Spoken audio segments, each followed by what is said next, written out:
Rickshaw के बारे में किसी ने ठीक कहा है कि इसमें 2 या 3 अफराद ही एक साथ सफ़र कर सकते हैं, लेकिन उसका शोर ऐसा होता है जैसे उसने सारी दुनिया सर पर उठा रखी हो। ख्याल किया जाता है कि ज़िला सवात में इस वक्त 30,000 से ज़ायद ऑटो रिक्शा चलते हैं, जो अपने शोर के बाइस लोगों के लिए वबाले जान बने हुए हैं। मैंगोरा के रिहायशियों का मौक़िफ़ है कि 2 स्ट्रोक रिक्शों के शोर से यहाँ ज़हनी इंतशार बहुत बढ़ रहा है और शहर में सिर्फ 4 स्ट्रोक रिक्शों को ही चलने की इजाज़त होनी चाहिए।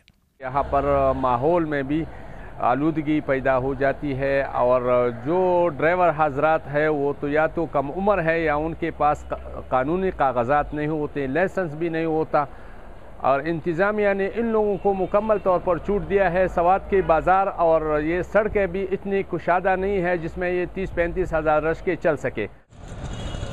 कम उम्र और गैर तरबियत याफ्ता ड्राइवरों की रिक्शा चलाने के बाइस ट्रैफिक की रवानी भी मुतासिर होती है और हादसात रोज़ाना का मामूल बन चुके हैं। एक अंदाजे के मुताबिक सवात में चलने वाले 30,000 रिक्शों में से सिर्फ 7,000 रिक्शे रजिस्टर्ड हैं। 70% ड्राइवरों के पास लाइसेंस नहीं, जबकि 40% ड्राइवरों की उम्र 18 साल से कम है। रिक्शों की बढ़ती हुई तादाद के बायस ट्रैफिक के दबाव में इजाफा हुआ है। हमारी कोशिश है कि गैर कानूनी रिक्शे मुकम्मल तौर पर ख़त्म हो जाएं। हम कम उम्र ड्राइवरों का चालान करते हैं और उनका रिक्शा भी बंद कर देते हैं।